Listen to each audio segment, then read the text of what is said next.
ফাজালে সাদাকাত হইতে পড়াইছে। দ্বিতীয় স্তর হইল কম প্রয়োজনে, যেমন তার নিকট রুটির মূল্য তো আছে কিন্তু তরকারির মূল্য নাই।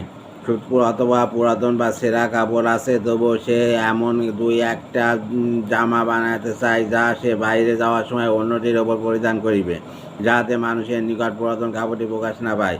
এইরূপ ব্যক্তির জন্য সওয়াল করা জায়েজ তো হইবেই, কিন্তু মাকরু হইবে, তবে এই সত্ত্বে যে যতটুকু প্রয়োজন ততটুকু সে প্রকাশ করে।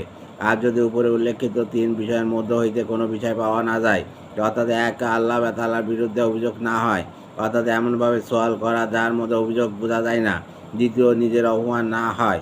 তৃতীয়, যার নিকট সওয়াল করে তার কষ্ট না হয়। যদি বলা হয় যে এই তিন অবস্থা হইতে মুক্ত হওয়ার কী অবস্থা আছে, উহার উত্তর এই যে, অভিযোগ হইতে খালি হওয়ার পন্থা হইল আল্লাহ তাআলার শকরও যেন সাথে প্রকাশ করা হয়, নিজের প্রয়োজন না থাকার কথাও যেন প্রকাশ করা হয়। ভিক্ষুকের মতো সওয়াল করিবে না, বরং এইরূপ বলিবে যে প্রয়োজন তো নাই, আল্লাহর শকর যে প্রয়োজন পরিমাণ আমার আছে, কিন্তু এই নফস একটি ভালো কাপড়ের খায়েশ করে। আর অপমান হইতে বাঁচিবার পন্থা এই যে, নিজের পিতা, ভাই অথবা কোনো এইরূপ বন্ধুজনের নিকট সওয়াল করিবে যার সম্পর্কে এই ধারণা হয় যে এই সওয়ালের কারণে তার দৃষ্টিতে অপমানিত হইবে না। অথবা এমন ভদ্র ও দানশীল ব্যক্তির নিকট সওয়াল করিবে যে প্রচুর দান খয়রাত করিয়া থাকে এবং তার নিকট সওয়াল করিলে সে আনন্দিত হয়।